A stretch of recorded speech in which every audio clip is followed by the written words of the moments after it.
How to get unbanned from Ome TV. First, unlock your phone and find the Settings app. It usually looks like a gear icon. Tap on it to open. In the Settings menu, scroll down until you see an option called App Management. Tap on that. Tap on App List. Now, you'll see a list of all the apps installed on your phone. Scroll through this list until you find Ome TV. It might take a bit of scrolling, but it's there. Once you find Ome TV in the list, tap on it. This will open up some options specific to the Ome TV app. Look for an option called Storage Usage within the Ome TV settings. Tap on that. Then, you'll see an option to clear data. Tap on that.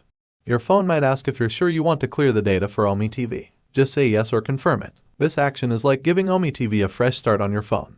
Now, find the Ome TV app icon on your phone's home screen or in your app drawer. Tap on it to open the app. When Ome TV opens, it might ask you to log in again. Go ahead and do that using whatever method you used before, like Facebook or VK.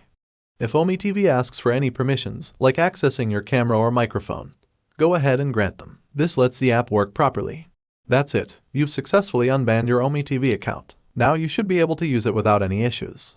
Thank you for watching. Remember, if you ever find yourself banned from Ome TV again, just follow these steps to regain access. Don't forget to like and subscribe for more helpful tips and tricks. Until next time.